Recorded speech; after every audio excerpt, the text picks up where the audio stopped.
Tampa Bay's skyline is changing fast, from new mixed-use towers rising in St. Pete to major redevelopment around stadiums and the waterfronts. With the growth comes concerns of affordable living and new ideas, though, on how to address housing costs. Look at downtown St. Pete from the Bay, and you'll now see the tallest building on Florida's Gulf Coast. The residences at 400 Central will start welcoming tenants in the coming weeks. The sale of its penthouse broke the record for highest-priced condo in Tampa Bay, selling for $27 million. Elsewhere in the city, Old Palm Lake Gas Plant is being eyed by developers as a future mixed-use community and reimagined urban space. And in Clearwater, the city aims to attract visitors and residents alike by repurposing its Landings Golf Course into a 5,000-seat stadium and multi-sports complex complete with a water park. But growth brings challenges. In St. Pete's historic Northeast neighborhood, tenants are saying goodbye to one of the city's last affordable complexes as redevelopment pushes rents higher. Advocates say more must be done to ensure that residents can stay in their neighborhoods as the skyline rises with luxury living. One idea makes St. Pete the first city in Florida to allow affordable housing on land that's owned by religious institutions, this regardless of underlying zoning. The move, known as the Yes in God's Backyard provision, has already paved the way for an 86-unit affordable community next to Palm Lake Christian Church. Colleen, I'd like to start with you. St. Pete is your beat for the Tampa Bay Times. You're out there interviewing people, hearing from leaders as well as everyday residents. What are you hearing from them? Are they excited or are they concerned about all of these new changes? I think change is hard for a lot of people. I know St. Petersburg for the longest time had the moniker of God's waiting room. And when you see the largest condo tower on the Gulf Coast, it's pretty jarring, especially when it's right next to the Snell Arcade, which is around 100 years old. I think affordability is always top of mind. That tower, 400 Central, the cheapest unit is $1 million. The units range from $1 million to $7 million. Those are not prices that working folks can afford. And then when you look at the story in the Old Northeast neighborhood, I used to live in the Old Northeast neighborhood 10 years ago, and that rent was around $600 to $700. And so one of these buildings that my colleague Rebecca Leipson wrote about, those rents were kind of frozen in time, around $600, $700, and they're about to double since that building was sold. So it's hard. I think it's very jarring. You see places like Miami where it's kind of maybe always been expensive and going up, but the jump in St. Petersburg and in Tampa Bay is really dramatic, I think, because the secret is out that people really enjoy the quality of life here, and developers have found out, and building new units, there's a theory there that the more you build, the more rents will come down, but right now, I think there's just a little bit of sticker shock. When you're doing your stories, do you get the sense that long-term residents of St. Pete are part of the conversations with city leaders?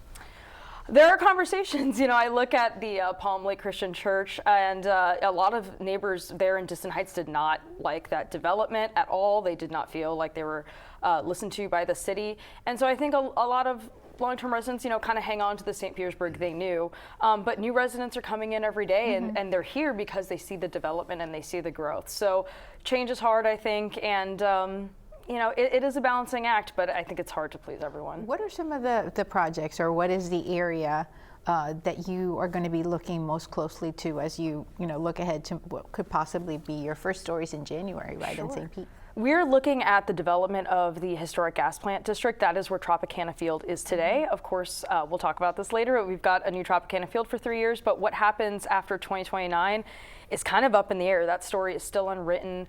We'll see in January, the city of St. Petersburg is opening a 30-day window to solicit alternative proposals for development of that area.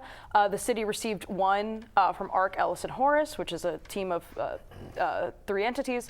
And the city really likes that proposal, and so, but by law, they need to open up a window to allow other proposals. So we'll know by February 3rd what those proposals are and what's in them, and then the city will have to make a decision. I know that, Travis, you've talked on the show a lot about the Rays and keeping the Rays. How do you feel about all of these things? I'd love to keep the Rays. I hope they stay in town. I mean, we've all on this side of the bridge, decided we would love to have them over here.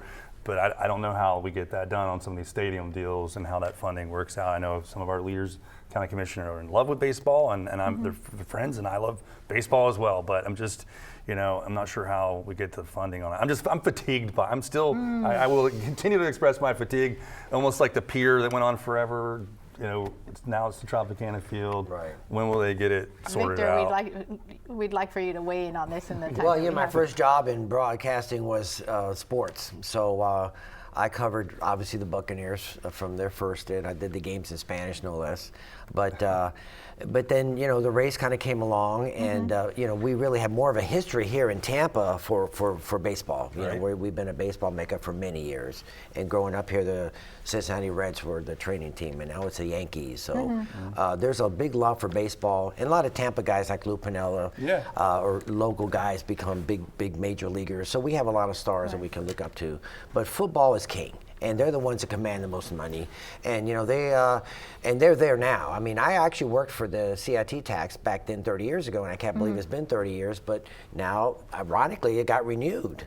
So, but it's Are they going to call you in to be a pinch hitter on no, this? No, because the tax passed. But see, now you got that pie, and now the Rays want a piece of that pie if they get any. The Bucks are going to want a piece of it. They're going to have to after a house after 30 years, like the stadium. If we're going to get another Super Bowl, which we want to do, we're going to have to spend money fixing up the stadium.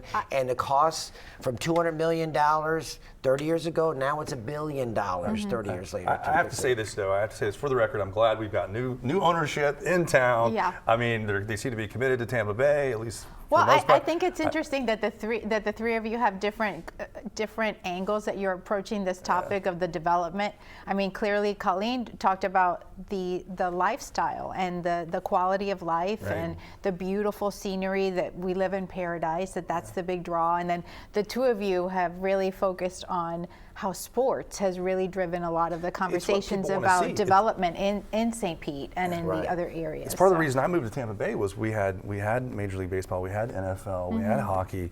We don't have an NBA team, but this is nearby in Orlando, so that's part of the calculus when people do relocate here, I think. Right. So and the thing in the old days, Tom McEwen, who wrote for the Old Tribune, who's passed away, and the Levy brothers, the Old Tribune, they would get together at Palm Messiah and smoke a cigar and say, okay, we're going to do this. We don't care, and that's how the Bucks came here. That doesn't happen But those anymore. days are so now you got a lot of people that we don't want to give a rich guy $1 billion of tax money when we could do other things with it. So that's the fight you're going to have now. Who gets what piece of pie? And I think that's a bipartisan prevailing sentiment, honestly.